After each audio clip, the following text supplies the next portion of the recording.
Hey hi guys, இன்னைக்கு நம்ம பார்க்க போறது 2016ல ரிலீஸ் ஆன தி ரீஅலைவ் அப்படின்னு சொல்லிட்டு ஒரு வேற லெவலான சயின்ஸ் ஃபிக்ஷன் த்ரில்லர் படத்தை பத்தி தாங்க நம்ம இன்னைக்கு பார்க்க போறோம். இந்த வீடியோவை ஸ்கிப் பண்ணாம கடைசி வரைக்கும் பாருங்க. ஏன்னா இந்த படத்தோட கான்செப்டே ரொம்பவே வித்தியாசமா இருக்கும். அதுவும் நம்ம கற்பனைக்கும் அப்பாற்பட்டதா இருக்கும். அப்படி என்ன பெரிய கான்செப்ட்னா நமக்கெல்லாம் தெரியும் இறந்து போனவங்களுக்கு திரும்பவும் உயிர் கொடுக்க முடியாதுன்னு சொல்லிட்டு. ஏன்னா நம்ம மனுஷங்க இன்னும் அதுக்கான டெக்னாலஜி வந்து முழுசா கண்டே பிடிக்கல. ஆனா இறந்து போனவங்களோட உடம்ப எவ்வளவு வருஷம் ஆனாலும் பதப்படுத்தி வைக்கிற அளவுக்கு டெக்னாலஜியை நம்ம மனுஷங்க கண்டுபிடிச்சிருக்காங்க. சோ இதை யூஸ் பண்ணி இறந்து போனவங்க எல்லாம் பதப்படுத்தி வைக்கிறாங்க. அதுக்கப்புறம் ஃபியூச்சர்ல இறந்து போன எல்லாரையும் உயிர் பொழைக்க வைக்கிற அளவுக்கு டெக்னாலஜிஸ் எல்லாம் வளர்ந்ததுக்கு அப்புறமா அந்த டெக்னாலஜிஸ் எல்லாம் பயன்படுத்தி இந்த பல வருஷத்துக்கு முன்னாடி பதப்படுத்தி வச்சவங்க உடம்ப திரும்பவும் உயிர்ப்பிக்க செய்யறாங்க. சோ அந்த மாதிரி தான் இப்ப முதல்ல ஒருத்தரை 75 வருஷம் கழிச்சு திரும்பவும் உயிர்ப்பிக்க செய்யறாங்க. சோ அப்படி உயிர் பொழைச்சு வந்த இவரு என்ன பிரச்சனைகளை எதிர்கொள்றாரு அப்படிங்கறத ரொம்பவே இன்ட்ரெஸ்டிங்காவும் த்ரில்லிங்காவும் நமக்கு கொடுத்த படம் தான் தி ரீஅலைவ். சரி, இந்த படத்தோட கதைக்குள்ள போறதுக்கு முன்னாடி நீங்க இன்னும் நம்ம சேனலை வந்து சப்ஸ்கிரைப் பண்ணலனா சப்ஸ்கிரைப் பண்ணிக்கோங்க.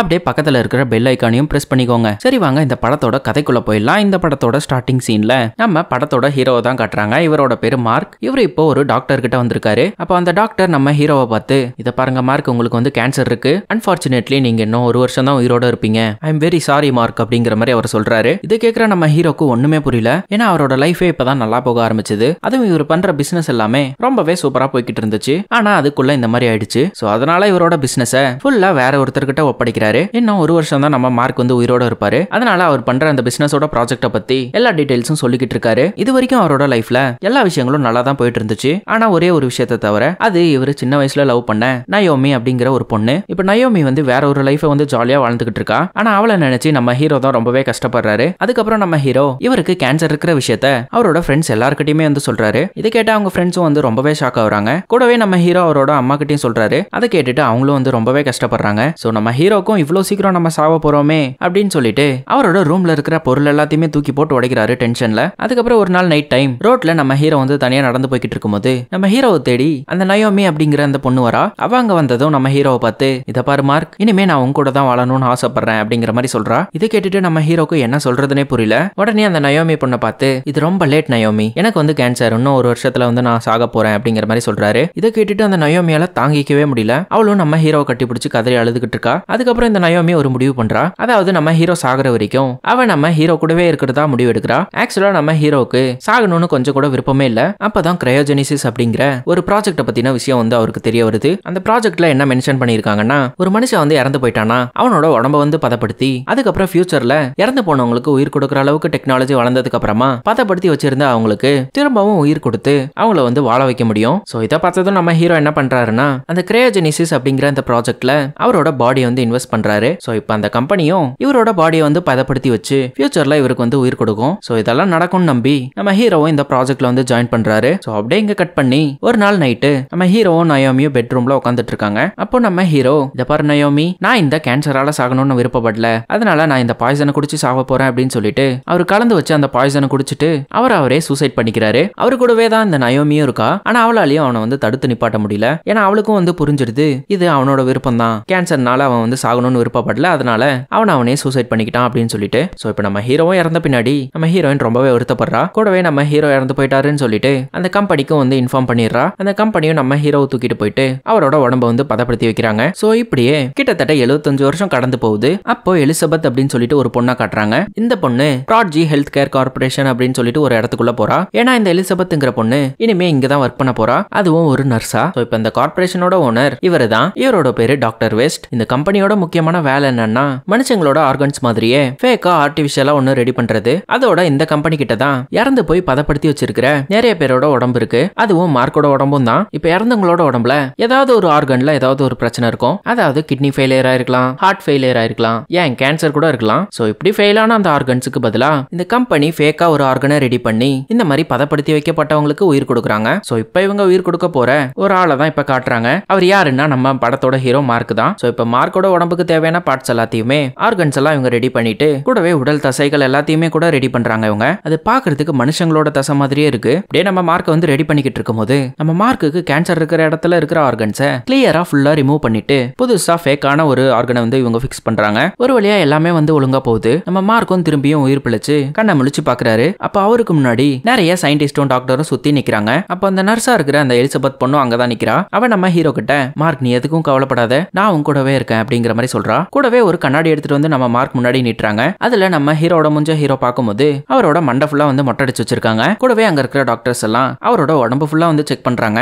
எல்லாம் சரியா வேலை பார்க்குதா அப்படின்னு சொல்லிட்டு ஒரு வழியா அந்த ஆபரேஷனும் வந்து சக்சஸ்ஃபுல்லா முடியுது. இப்போ நம்ம ஹீரோட உடம்புல எந்த பிரச்சனையுமே இல்ல. உடனே அந்த டாக்டர்ஸும் மார்க் நீங்க இப்ப ரொம்ப ஆரோக்கியமா இருக்கீங்க, இப்போ உங்களுக்கு ரொம்பவே வலிக்கும்னு எங்களுக்கு தெரியும், அதனால உங்களுக்கு நிறைய பெயின் கில்லர்ஸ் போட்டிருக்கோம், அந்த பெயின் கில்லர்ஸ் உங்களுக்கு ரொம்பவே ஹெல்ப்ஃபுல்லா இருக்கும் அப்படிங்கிற மாதிரி அந்த டாக்டர்ஸ் எல்லாம் சொல்ல மேற்கொண்டு நம்ம ஹீரோ கிட்ட மார்க் உன்னோட பாஸ்ட் வந்து உனக்கு ஞாபகம் இருக்கா, நீ சாகிறதுக்கு முன்னாடி நீ எங்க இருந்த, எப்படி வாழ்ந்த அப்படிங்கிற மாதிரி நம்ம டாக்டர் வெஸ்ட் கேக்குறாரு. நம்ம ஹீரோவும் பேச ட்ரை பண்றாரு. ஆனா அவரால் சுத்தமா முடியல. அதனால சரி மார்க் நீ ரொம்பவே கஷ்டப்படாத, நீ இப்போதைக்கு நல்லா ரெஸ்ட் எடு அப்படிங்கிற மாதிரி சொல்லிட்டு அந்த டாக்டர்ஸ் எல்லாம் அங்க இருந்து போயிடுறாங்க. நம்ம ஹீரோவும் நல்லா ரெஸ்ட் எடுக்கிறாரு. ஆக்சுவலா நம்ம ஹீரோக்கு இப்ப என்ன பண்ணிருக்காங்கன்னா நம்ம ஹீரோட உடம்புல 80% ஆர்கன்ஸ் எல்லாமே வந்து ஃபேக் தான். அதுவும் இந்த ப்ராட்ஜி கார்பரேஷன் உருவாக்குன ஃபேக்கான ஆர்கன்ஸ் தான். மீதி இருக்கிற 20% தான் நம்ம ஹீரோட உண்மையான ஆர்கன்ஸே. அதுல முக்கியமானது நம்ம ஹீரோட மூளை. ஒரு மனுஷனோட ஹார்ட்டை கூட ஆர்டிபிஷியலா நம்மளால உருவாக்கிட முடியும். ஆனா பிரெயினை நம்ம அப்படி உருவாக்கிட முடியாது. ஏன்னா இந்த மனுஷனோட மூளை தான் இந்த பிரபஞ்சத்திலே ரொம்பவே குழப்பமான ரொம்பவே பவர்ஃபுல்லான விஷயம்னா அது மூளை தான். சோ அதனால 80% ஆர்டிபிஷியல் ஆர்கன்ஸும் 20% அவரோட சொந்த ஆர்கன்ஸும் அவரோட உடம்புல இருக்கு. இப்போ அவரோட பிரெயின் வந்து ஒரிஜினல் அப்படிங்கிறதுனால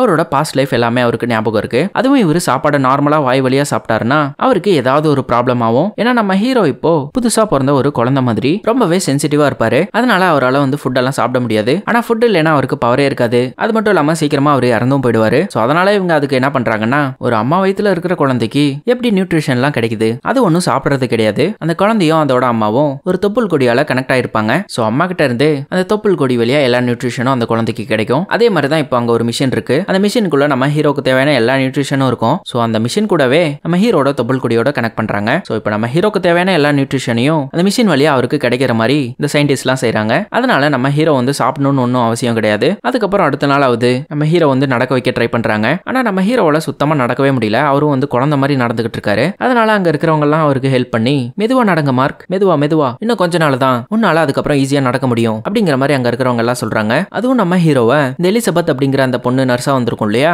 அவ வந்து ரொம்பவே நல்லா பாத்துக்கிறா. அடுத்து MW அப்படின்னு சொல்லிட்டு ஒரு டிவைஸை கொண்டு வந்து நம்மளோட ஹீரோ கிட்ட காட்டுறாங்க. இது வந்து மைண்ட் பிரைட்டர். இதை வந்து நீங்க மாட்டிக்கிட்டீங்கன்னா உங்களோட நினைவுகள், அதுவும் உங்களோட பாஸ்ட்ல நடந்த நினைவுகள் எல்லாம் இது வந்து ரெக்கார்ட் பண்ண ஆரம்பிக்கும். கூடவே இதுல ரெக்கார்டான எல்லாமே ஒரு சின்ன மெமரி கார்டுல வந்து சேவ் ஆகும். சோ உங்களோட நினைவுகளை மத்தவங்களும் பார்க்கலாம், நீங்க மத்தவங்களோட கூட கனெக்ட் ஆகலாம். அதுக்காக தான் இந்த டிவைஸ் வந்து நாங்க உருவாக்கி இருக்கோம், இதை யூஸ் பண்ணி பாருங்க அப்படின்னு சொல்லிட்டு அவருக்கு அந்த டிவைஸ் வந்து மாட்டி விடுறாங்க. அதை மாட்டின உடனே நம்ம ஹீரோட கண்ணுக்கு நிறைய விஷயங்கள் தெரியுது. எல்லாமே வேகமா வந்து ஃபிளாஷ் ஆகுது. கூடவே இடையில நிறைய வித்தியாசமான விஷயங்கள் எல்லாம் அவர் பாக்குறாரு. அதுக்கப்புறம் கொஞ்சம் கொஞ்சமா அந்த டிவைஸை திரும்ப திரும்ப யூஸ் பண்ணி அவரோட பாஸ்ட் லைஃப், அதுவும் முக்கியமா இந்த நயோமி பொண்ணு இருக்கா இல்லையா, அவ கூட இருந்த நினைவுகள் எல்லாத்தையுமே திருப்பி திருப்பி போட்டு பாக்குறாரு. சோ இப்போ இவரு பாக்குறது எல்லாமே அந்த MW அப்படிங்கிற அந்த டிவைஸ்லயும் வந்து ரெக்கார்ட் ஆகுது. அப்படிங்க கட் பண்ணி அடுத்த நாள் காலையில அந்த எலிசபெத்ங்கிற அந்த நர்ஸ் பொண்ணு இருக்கா இல்லையா, அவ வந்து நம்ம ஹீரோட உடம்ப கிளீன் பண்ணிக்கிட்டு இருக்கா. அப்ப நம்ம ஹீரோ அந்த எலிசபெத் பொண்ணை பார்த்து எங்க நீங்க பாக்குறதுக்கு ரொம்பவே அழகா இருக்கீங்க அப்படிங்கிற மாதிரி பேச்சு கொடுக்க எலிசபெத்தும் ரொம்பவே தேங்க்ஸ் மார்க், கவலைப்படாதீங்க, இன்னும் கொஞ்சம் நாளா நீங்க நல்லாவே நடப்பீங்க,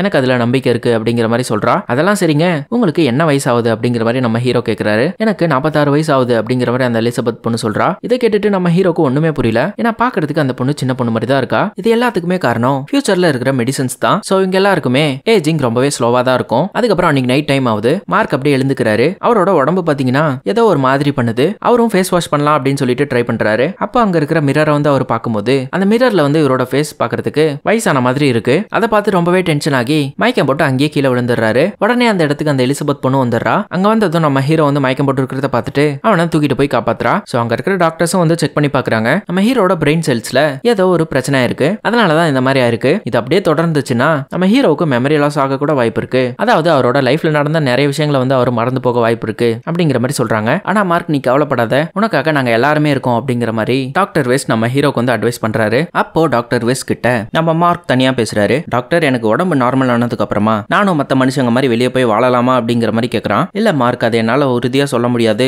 ஃபர்ஸ்ட் உன்னோட உடம்பு வந்து சரியாகட்டும். அப்படியே சரியானாலும் உன்னால மத்த டீனேஜர் மாதிரி ஸ்ட்ராங்கா எல்லாம் இருக்க முடியாது. அதுக்கு பல வருஷங்கள் ஆகும். அதுவும் உனக்கு நியூட்ரிஷன் கொடுக்கக்கூடிய அந்த மிஷினும் கூட இருந்தா மட்டும்தான் உன்னால உயிரோடவே இருக்க முடியும். உன்னை திரும்பி உயிரோட கொண்டு வர்றதுக்கு மக்கள் மீடியான்னு சொல்லிட்டு எல்லாரும் நிறைய பணம் கொடுத்துருக்காங்க. அதனால உன்னோட உடம்பு ஃபுல்லா சரியானதுக்கு அப்புறமா நாங்க உன்னை மீடியா முன்னாடி காட்டுவோம், நீயும் ரொம்பவே ஃபேமஸ் ஆயிடுவ அப்படிங்கிற மாதிரி சொல்றாரு அந்த டாக்டர். இதை கேட்டு நம்ம ஹீரோக்கு ஒண்ணு மட்டும் புரிய வருது, இவங்க நம்மள கடைசி வரைக்கும் வெளியே விட மாட்டாங்க, கடைசி வரைக்கும் நம்ம இந்த லேப்லயே தான் இருக்கணும் அப்படிங்கறத அவர் புரிஞ்சுக்கிறாரு. அதனால சோகமா அவர் அங்க இருந்து போயிடுறாரு. சோ இப்படியே 3 மாசம் கடந்து போயிடுது. இப்போ நம்ம ஹீரோட உடம்பும் கொஞ்சம் கொஞ்சமா நார்மல் ஆயிடுச்சு. அவரால் இப்போ நார்மலா நடக்க முடியுது. தெரியுது, ரொம்பவே ஸ்ட்ராங் ஆயிட்டாரு. இப்ப கூட சைக்கிளிங் எல்லாம் பண்ணிக்கிட்டு இருக்காரு. அந்த சமயத்துல டாக்டர் வெஸ்டும் அவரோட டீமும் நம்ம ஹீரோக்காக கேக் கொண்டு வராங்க. ஏன்னா நம்ம ஹீரோ பிறந்து இப்போ 100 நாள் கிட்ட ஆயிடுச்சு. சோ நம்ம ஹீரோவும் அந்த கேக்கோட கேண்டல ஊதி அந்த கேக்கை கட் பண்ணி சாப்பிடுறாரு. அதுக்கப்புறம் நம்ம ஹீரோக்கு ஒரு கிஃப்ட் எல்லாம் தராங்க. அந்த கிஃப்ட் என்னன்னா ஒரு பாக்ஸ். அந்த பாக்ஸுக்குள்ள ஃபுல்லா நம்ம ஹீரோட திங்ஸ் தான் இருக்கு. இதெல்லாம் பேக் பண்ணி வச்சது யாருன்னு பார்த்தா 75 வருஷத்துக்கு முன்னாடி இந்த நயோமி பொண்ணு தான் இதெல்லாம் வச்சிருந்திருப்பா. இப்போ அந்த திங்ஸ் எல்லாம் நம்ம ஹீரோ இப்ப பார்க்கும்போது நம்ம ஹீரோக்கு நயோமி கூட இருந்த அந்த காலகட்டங்கள் எல்லாம் ஞாபகம் வருது. ஆக்சுவலா நம்ம ஹீரோ பாத்தீங்கன்னா இந்த நயோமி பொண்ணை ஸ்கூல்ல தான் மீட் பண்ணியிருந்திருப்பாரு. அப்போ இந்த பொண்ணை பார்த்ததுமே நம்ம ஹீரோ காதல் வலையில விழுந்துருவாரு. அதுக்கப்புறம் ரெண்டு பேருமே ரொம்பவே க்ளோஸா வந்து லவ் பண்ணாங்க. ஆனா சடனா நம்ம நயோமிக்கு என்னாச்சுன்னே தெரியல. எனக்கு மார்க் வேணாம் அப்படின்னு சொல்லிட்டு அவங்க தனியா போயிட்டாங்க. என்னதான் இவங்க பிரிஞ்சிருந்தாலும் அப்பப்போ ரெண்டு பேரும் வந்து மீட் பண்ணிப்பாங்க ஒரு நல்ல ஃப்ரெண்டா. ஆனா நம்ம ஹீரோவோட மைண்ட் ஃபுல்லாவே நயோமியை ஒரு லவ்வரா, அதாவது ஒய்ஃபா நினைச்சுக்கிட்டு இருக்காரு. ஆனா இந்த நயோமி பாத்தீங்கன்னா நம்ம ஹீரோவை வெறும் ஃப்ரெண்டா தான் பாக்குறா. சரி எப்ப நம்ம லவ் புரிஞ்சுக்குவா அப்படின்னு சொல்லிட்டு நம்ம ஹீரோவும் ரொம்ப நாள் வெயிட் பண்ணிக்கிட்டே இருக்காரு. அப்போ கொஞ்ச நாள் கழிச்சு ஒரு வழியா நம்ம நயோமி நம்ம ஹீரோ கிட்ட வந்து மார்க் நான் உன்னை லவ் பண்றேன் அப்படிங்கிற மாதிரி சொல்றா. ஆனா அப்போதைக்கு நம்ம ஹீரோவால அந்த லவ் வந்து ஏத்துக்க முடியல. ஏன்னா அவருக்கு அப்போ கேன்சர் இருந்துச்சு. அதுவும் அவர் சீக்கிரமா சாக போறாரு. அதனால அவரால் அந்த லவ் வந்து ஏத்துக்க முடியல. சோ அதனால நம்ம ஹீரோ உயிரோட இருக்கிற வரைக்கும் நயோமியும் நம்ம ஹீரோவும் ஒன்னா இருக்காங்க. அதுக்கப்புறம் ஒரு நாள் நம்ம ஹீரோ இறந்ததும் நயோமிக்கு அவளோட லைஃபே இல்லாத மாதிரி ஃபீல் பண்றா. இப்படியே நாட்கள் கடக்க நயோமிக்கு கிட்டத்தட்ட 50 வயசும் ஆகுது. அப்போ நம்ம நயோமி வந்து சூசைட் பண்ணிக்கிறா. ஏன்னா இந்த நயோமியும் அவளோட உடம்ப கிரையோஜெனிசிஸ் கம்பெனி மூலியமா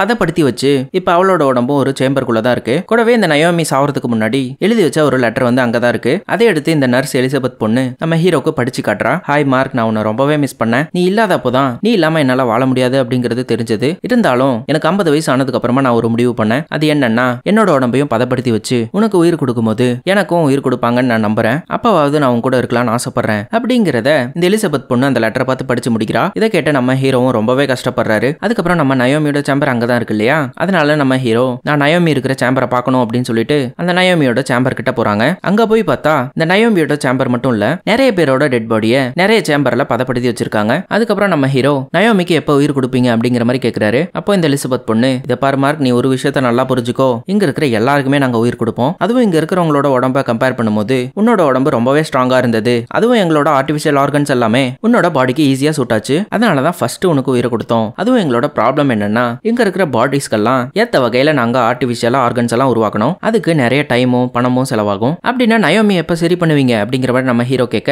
இதை பாரு மார்க், நயோமிக்கு 50 வயசு ஆகுது. அவளோட உடம்பு தாங்கிறது கொஞ்சம் கஷ்டம் தான். இன்னும் டெக்னாலஜி வளர்ந்துருச்சுன்னா அவளை வந்து நாங்க எழுப்புவோம் அப்படிங்கிற மாதிரி அங்க இருக்கிற டாக்டர்ஸ் எல்லாம் சொல்ல இதை நம்ம ஹீரோவும் புரிஞ்சுக்கிறாரு. அதுக்கப்புறம் அவரோட ரூமுக்கு வந்து அவரு நயோமி கூட சேர்ந்து எடுத்த போட்டோஸ் எல்லாம் பாத்துக்கிட்டு இருக்காரு. அப்போ நம்ம ஹீரோக்கு இந்த ப்ராட்ஜி ஹெல்த் கார்பரேஷன் மேல இவருக்கு ஒரு சந்தேகம் வருது. அதனால அவரு ரொம்பவே வித்தியாசமா நடந்துக்கிறாரு. சோ இவர் வித்தியாசமா நடந்துக்கிறாருங்கிறது டாக்டர் வெஸ்ட்டுக்கும் அவரோட டீமுக்கும் தெரிய வருது. ஆனா இது ஒரு மெடிக்கல் சைடு எஃபெக்டா இருக்கும் அப்படின்னு சொல்லிட்டு அவங்களும் அதை நார்மலா விட்டுறாங்க. ஆனா இதை பாக்குற நம்ம எலிசபெத்தும் டாக்டர் வெஸ்ட் கிட்ட போயிட்டு, ஏன் டாக்டர், நாம ஏன் இந்த மார்க்கை வந்து லேபை விட்டு வெளியே கூட்டிட்டு போக கூடாது அப்படிங்கிற மாதிரி கேக்குறா. எலிசபெத், நான் சொன்னா உனக்கு புரியாது, வெளியே எவ்வளவு ஹீட்டா இருக்கும்னு தெரியும்ல. அவனோட உடம்புல 80% கிட்ட நம்மளோட ஆர்டிபிஷியல் ஆர்கன்ஸ் மட்டும் தான் இருக்கு. அது இன்னும் அவனோட பாடிக்கு அடாப்ட் ஆகிறதுக்கு இன்னும் ஒரு சில நாட்கள் ஆகும். அதுவும் வெளியே நிறைய மக்கள் நம்ம பண்ற விஷயம் கடவுளுக்கு எதிரானது, இதெல்லாம் நம்ம பண்ணக்கூடாது அப்படின்னு சொல்லிட்டு போராட்டம்லாம் நடத்துறாங்க. இந்த நேரத்துல நம்ம மார்க்கை வந்து வெளியே கூட்டிட்டு போனோம்னா அவனோட உயிருக்கே அது ஆபத்தா முடியும். அதனால இன்னும் கொஞ்ச நாள் போகட்டும், பிரஸ் மீடியாவை கூப்பிட்டு மார்க்கை நம்ம உலகத்துக்கு வந்து இன்ட்ரோ கொடுக்கலாம் அப்படிங்கிற மாதிரி நம்ம டாக்டர் வெஸ்ட் சொல்ல இந்த எலிசபெத் பொண்ணு ஓகே டாக்டர் அப்படின்னு சொல்லிட்டு விட்டுறா. இந்த நேரத்துல நம்ம ஹீரோ யாருக்குமே தெரியாம டாக்டர் வெஸ்டோடைய மெமரி சிப் ஒன்று இருக்கும். அந்த சிப் எல்லாம் கொண்டு வந்து MW அப்படிங்கிற அந்த டிவைஸ்ல மாட்டி டாக்டர் வெஸ்டோட மெமரி எல்லாத்தையுமே அவர் விஷுவலா பாக்குறாரு. அதை பார்க்கும்போது தான் இவருக்கு செம ஷாக்கு. ஏன்னா இந்த டாக்டர் வெஸ்ட் என்ன சொல்லி இருந்திருப்பாரு, இவங்க எல்லாருமே சேர்ந்து முதல்ல உயிர் கொடுத்தது நம்ம ஹீரோக்கு தான். ஆனா உண்மை என்னன்னா நம்ம ஹீரோக்கு முன்னாடியே நிறைய பேருக்கு உயிர் கொடுக்க ட்ரை பண்ணியிருக்காங்க. ஆனா எல்லா டெஸ்ட்டுமே ஃபுல்லா ஃபெயில் ஆயிருந்திருக்கு. சோ கிரையோ சேம்பர்ல இறந்து போன அந்த டெட் பாடிக்கு உயிர் கொடுக்கறதுக்காக இவங்க நிறைய ஆர்டிபிஷியல் ஆர்கன்ஸை உருவாக்கி அதுல செட் பண்ணி டெஸ்ட் பண்ணி பாக்குறாங்க. இதனால நிறைய பேரும் வந்து உயிர் பொழைச்சு எழுந்துக்கிறாங்க. ஆனாலும் எழுந்தவங்களுக்கு எல்லாம் வேற வேற விதமா சைடு எஃபெக்ட் எல்லாம் வர ஆரம்பிக்குது. அதுவும் குறிப்பா ஒருத்தருக்கு மென்டலா ப்ராப்ளம் வருது, ஓரமா போயிட்டு அமைதியா உட்காந்துக்கிறாரு. அதுக்கப்புறம் இன்னொருத்தரோட உடம்ப அவங்களே போட்டு பிளெக்ஸ் பண்ணி உடைக்கிற மாதிரி அவங்க கண்ட்ரோல்லே இல்லாம வளைச்சு உடைக்கிறாங்க. இன்னும் சில பேர் உயிர் பொழைச்ச உடனே பயங்கரமா துடிக்கிறாங்க. அவங்களோட உடம்பு அவங்களோட கண்ட்ரோல்லே இல்ல. அதுக்கப்புறம் இன்னொருத்தரோட உடம்பு பாத்தீங்கன்னா உயிர் பொழைச்சதும் முகம் ஃபுல்லா வீங்கி போய் ரொம்பவே கஷ்டப்படுறாரு. இதெல்லாம் பண்ணும்போதே நிறைய பேர் கத்தி கதறிட்டு இருக்காங்க. கூடவே இதெல்லாம் தாங்க முடியாம சூசைட் பண்ணியும் இறந்து போறாங்க. அதுலயும் ஒருத்தர் பாத்தீங்கன்னா இந்த சாப்பாடு கொடுக்கறதுக்காக அந்த மிஷின் கூட தொப்புள் கொடியில கனெக்ட் பண்ணிருப்பாங்க இல்லையா, அந்த டியூபே வந்து அறுத்து விட்டுறாரு. சோ இவ்வளவு ஃபெயிலியரையும் தாண்டி தான் நம்ம ஹீரோ வச்சு டெஸ்ட் பண்ணது இப்போ சக்சஸ்ஃபுல்லா இருக்கு. இது எல்லாத்தையுமே அந்த மெமரி சிப்ல டாக்டரோட மெமரியில ஸ்டோர் ஆயிருக்கும். அதை வந்து நம்ம ஹீரோ பாத்துக்கிட்டு இருக்கும் போதே அதை இந்த எலிசபெத் பொண்ணும் பாத்துறா. இதை பாக்குற ரெண்டு பேருக்குமே இந்த ப்ராட்ஜி ஹெல்த் கார்பரேஷன் மேல இருக்கிற நம்பிக்கையே போயிடுச்சு. ஆனா இவங்க ரெண்டு பேராலையும் சுத்தமா எதுவுமே பண்ண முடியாது இந்த கார்பரேஷனை எதிர்த்து. சோ இப்படியே கொஞ்ச நாள் போகுது. நம்ம டாக்டர் வெஸ்ட் பாத்தீங்கன்னா பிரஸ் மீடியாவெல்லாம் ஒரு நாள் கூப்பிட்டு கூடவே உலக புகழ் பெற்ற பெரிய பெரிய பிசினஸ் மேன் எல்லாம் கூப்பிட்டு ஒரு மீட்டிங் செட் பண்றாரு. அந்த மீட்டிங்ல மனுஷங்களுக்கு இருக்கிற மிகப்பெரிய ஒரு ப்ராப்ளம் வயசாகி சாகுறது தான். சோ அதுக்கான மெடிசனை நம்மளால இன்னும் கண்டுபிடிக்கவே முடியல. ஆனா ப்ராட்ஜி ஹெல்த் கார்பரேஷன் ஆனா நாங்க அதுக்கான மெடிசனை இப்ப நாங்க கண்டுபிடிச்சிட்டோம். சோ ஆர்டிபிஷியல் ஆர்கன்ஸை யூஸ் பண்ணி நம்மளால இறந்தது பின்னாடியும் நம்மளால உயிர் வாழ முடியும். அந்த மாதிரி இறந்து போயிட்டு கிரையோ சேம்பர்ல இருந்த மார்க்னு ஒருத்தருக்கு நாங்க அந்த ஆர்டிபிஷியல் ஆர்கன்ஸை பொருத்தி திரும்பவும் உயிர் கொடுத்திருக்கோம். அவர் இப்போ ரொம்ப நல்லாவே ஆரோக்கியமா இருக்காரு. அவரை நீங்க எல்லாருமே பார்க்கணும். மார்க் சீக்கிரமா ஸ்டேஜுக்கு வாங்க அப்படின்னு சொல்லிட்டு நம்ம ஹீரோவை கூப்பிடுறாரு. நம்ம ஹீரோவும் வெளியே வராரு. அவர் வெளியே வந்ததுமே அங்க இருக்கிற எல்லாருமே எழுந்து நின்று கையை தட்டுறாங்க. மார்க் நீங்க இப்போ எப்படி ஃபீல் பண்றீங்க அப்படிங்கிற வரை நம்ம ஹீரோவை பார்த்து கேட்கும்போது, ஹலோ கைஸ், எனக்கு இப்போ ரொம்பவே சந்தோஷமா இருக்கு. நான் உயிர் பிழைச்சதை நினைச்சு அப்படிங்கிற மாதிரி நார்மலா நம்ம ஹீரோ பேசிட்டு அதுக்கு மேல ஒரு வார்த்தை கூட பேசல. சோ மார்க்குக்கு நாங்க சக்சஸ்ஃபுல்லா உயிரை கொடுத்துட்டோம். அடுத்து நாங்க உயிர் கொடுக்க போறது யாருக்குன்னா இதோ இங்க நிக்கிறாரே மார்க், இவரோட காதலியான நயோமிக்கு தான் அப்படிங்கிற மாதிரி சொல்றாரு. இதை கேட்டுட்டு எல்லாருமே வந்து கையை தட்டுறாங்க. சோ இப்போ அவங்க நயோமிக்கு ஆர்டிபிஷியல் ஆர்கன்ஸ் எல்லாம் பொருத்தி திரும்பவும் உயிர் கொடுக்க போறாங்க. ஆனா இதை நினைச்சு நம்ம ஹீரோக்கு சுத்தமா சந்தோஷமே இல்ல. சோ அந்த மீட்டிங்கை முடிச்சு நம்ம டாக்டர் வெஸ்ட் ஹீரோ கிட்ட வந்து, என்ன மார்க் நீ சந்தோஷமாவே இல்ல, மீடியாக்காரங்க முன்னாடி கொஞ்சம் சிரிச்சுதான் பேசிருக்கலாம்ல அப்படிங்கிற மாதிரி டாக்டர் வெஸ்ட் கேட்க, நான் உங்களோட மெமரியை பார்த்தேன் மிஸ்டர் டாக்டர் வெஸ்ட். நீங்க எவ்வளவு பேரை இதுக்காக சாகடிச்சிருக்கீங்கன்னு என் கண்ணால பார்த்தேன். ஓ நீ பாத்துட்டியா? இத பாரு மார்க், ஃபெயிலியர் இல்லாம இங்க ஒரு சக்சஸே நடக்காது. 1000 தடவை ஃபெயில் ஆகி தான் ஒரு பல்பையே கண்டுபிடிச்சிருக்காங்க. இப்போ ஒரு பல்புக்கே அவ்வளவு ஃபெயிலியர் ஆகுதுன்னா ஒரு மனுஷனையே உருவாக்குறதுக்கு சில தியாகங்கள் நம்ம செஞ்சுதான் ஆகணும் அப்படிங்கிற மாதிரி நம்ம டாக்டர் சொல்றாரு. இதை கேட்டுட்டு நம்ம ஹீரோ ரொம்பவே காண்டாயிட்டு, டாக்டர் உங்களுக்கு ஈவு இறக்கமே சுத்தமா இல்லையா அப்படிங்கிற மாதிரி கேட்கறான். ஏ மார்க், நீ ரொம்பவே குழம்பி போயிருக்க. இதை காரணமா வச்சு நீ எதையுமே சொதப்பிடாத. இன்னும் நாங்க இப்போ சக்சஸ்ஃபுல்லா உருவாக்கியிருக்கோம். இது மனுஷ இனத்துக்கு கிடைச்ச ஒரு வெற்றி. இனிமே நம்ம மனுஷங்க எல்லாருமே எந்த பயமுமே இல்லாம வாழ முடியும் அப்படிங்கிற மாதிரி சொல்ல, என்ன நீங்க மனுஷங்களா? அப்போ அந்த சேம்பருக்குள்ள இருக்கிறவங்க எல்லாம் யாரு? எங்களை பத்தி எல்லாம் உங்களுக்கு கவலை இருக்கா இல்லையா அப்படிங்கிற மாதிரி கோவமா அந்த டாக்டர் கிட்ட கத்துறாரு. இந்த பாரு மார்க், ஃப்ரீயா விடு. இன்னும் கொஞ்ச நாள்ல உன்னோட நயோமி உயிரோட திருப்பி வர போறா. அதை நினைச்சு நீ இப்போ சந்தோஷமா இரு அப்படிங்கிற மாதிரி சொல்லிட்டு நம்ம டாக்டரும் அங்கிருந்து போயிடுறாரு. ஆனா நம்ம மார்க்கால நிம்மதியா தூங்கவே முடியல. அதனால நம்ம நயோமியோட சேம்பர் கிட்டே போயிட்டு உட்காந்துறாரு. அப்போ அந்த இடத்துக்கு அந்த எலிசபெத் பொண்ணு வரா.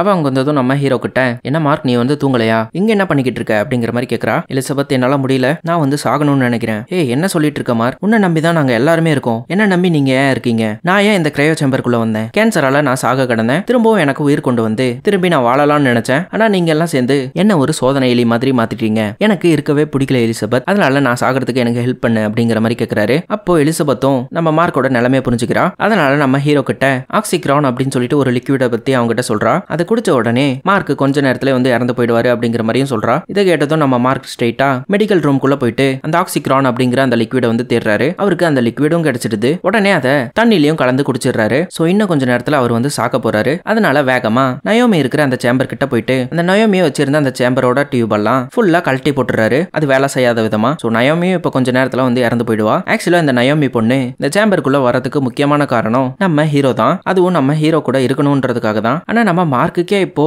எங்க இருக்க பிடிக்கல. சோ அதனால அந்த நயோமி பொண்ணையும் அவரு சாகுற மாதிரி பண்ணிடுறாரு. சோ அதுக்கப்புறம் கொஞ்ச நேரம் கழிச்சு நம்ம ஹீரோ குடிச்ச அந்த பாய்சன் நல்லா வேலை செஞ்சு அப்படியே மயக்கம் போட்டு இந்த நயோமியை வச்சிருந்த அந்த சேம்பர்ல தலைய சாச்சு அந்த இடத்துல நம்ம மார்க் இறந்து போறாரு. இப்ப நம்ம எல்லா மனுஷங்களுக்கும் ஒரு முறை தான் பிறப்பு இறப்புன்னு இருக்கும். ஆனா இந்த மார்க்குக்கு பாத்தீங்கன்னா 2 முறை பிறந்து இப்போ 2 முறை இறந்து போயிருக்காரு. சோ எல்லாமே பிளாக் ஆகுது. அப்படியே மார்க் மொத்தமா இறந்து போறாரு. சடனா கொஞ்ச நேரம் கழிச்சு நம்ம மார்க் வந்து கண்ணை முழிச்சு எழுந்துக்கிறாரு. என்னடான்னு சொல்லிட்டு கண்ணை முழிச்சு பார்த்தா இவரை சுத்தி வந்து டாக்டர்ஸா இருக்காங்க. ஆனா அந்த டாக்டர்ஸ்லயே இவர் முன்ன பார்த்த அந்த எலிசபெத் பொண்ணை காணோம். ஆனா பக்கத்துலயே அந்த டாக்டர் வெஸ்ட் இருக்காரு. மார்க் நீ எதுக்கும் கவலைப்படாத, உனக்கு நாங்க இருக்கோம், இந்த முறை எல்லாமே ஒழுங்கா போவோம் அப்படிங்கிற மாதிரி சொல்றாரு நம்ம டாக்டர் வெஸ்ட். அப்படியே இந்த ரியல் லைவ் அப்படிங்கிற இந்த படமும் முடியுது. சோ இந்த படத்தோட கிளைமேக்ஸ்ல என்னதான் சொல்ல வராங்கன்னா, ஆக்சுவலா இந்த டாக்டர் வெஸ்டோட கம்பெனி பாத்தீங்கன்னா இறந்து போனவங்கள உயிரோட கொண்டு வரதுக்கான டெஸ்ட பண்ணல. அதுக்கு மாறா இவங்க உருவாக்குற அந்த ஆர்டிபிஷியல் ஆர்கன்ஸை டெஸ்ட் பண்றதுக்காக 75 வருஷத்துக்கு முன்னாடி இவங்க உயிர் கொடுக்கறதா சொல்லி ஒரு சிலரை இறந்து போன பின்னாடி சேம்பர்ல போட்டு அடைச்சிருப்பாங்க இல்லையா, அவங்கள ஒரு சோதனை மாதிரி யூஸ் பண்ண ஆரம்பிச்சிட்டாங்க. சோ சிம்பிளா சொல்ல போனா இவங்களோட பிளான் அவங்கள திருப்பியும் உயிரோட கொண்டு வரது இல்ல, அவங்கள வச்சு டெஸ்ட் பண்றது. சோ இததான் இந்த டாக்டர் வெஸ்டோட மெமரியில இருந்து நம்ம ஹீரோ பார்த்து இருந்திருப்பாரு. சோ இதெல்லாம் தெரிஞ்சுக்கிட்டு நம்ம மார்க் அந்த விஷயத்தை குறிச்சு இறந்து போயிருந்திருப்பாரு. ஆனா திரும்பவும் இவங்க அந்த ஆர்கனையே ஃபுல்லா மாத்தி நம்ம ஹீரோக்கு உயிர் கொடுத்து திருப்பி எழ வச்சிருப்பாங்க. சரி இப்ப ஏன் இவனுக்கு உயிரை கொடுத்தாங்கன்னா, இப்ப மார்க் இறந்து போயிட்டாருன்னா இவங்களோட ப்ராஜெக்ட் ஃபுல்லாவே ஊத்தி முடிக்கும். ஏன்னா நம்ம ஹீரோவை காமிச்சுதான் நிறைய பணக்காரங்க மக்கள்னு சொல்லிட்டு எல்லாருக்கிட்டையும் நிறைய ஃபண்ட்ஸை வந்து கலெக்ட் பண்ண முடியும். அதனால நம்ம மார்க்கை சாக விடாம அவங்க கூடவே வச்சுக்கிறாங்க. இனிமே நம்ம மார்க்கே நினைச்சாலும் அவரால் வந்து சாகவே முடியாது. இதை பார்க்கும்போது மனுஷ இனத்தோட முக்கியமான எதிரியே நம்ம மனுஷங்க தான் அப்படிங்கறத நம்ம முக்கியமா புரிஞ்சுக்கலாம். இந்த படம் உங்களுக்கு ரொம்பவே பிடிச்சிருக்கும் நம்புறேன். பிடிச்சிருந்தா ஒரு லைக் மட்டும் தட்டி விட்டுருங்க. நாளைக்கு உங்களை வேற ஒரு அற்புதமான படத்தோட வந்து சந்திக்கிறேன். அதுவரை உங்களிடமிருந்து விடைபெறுவது கௌதம்.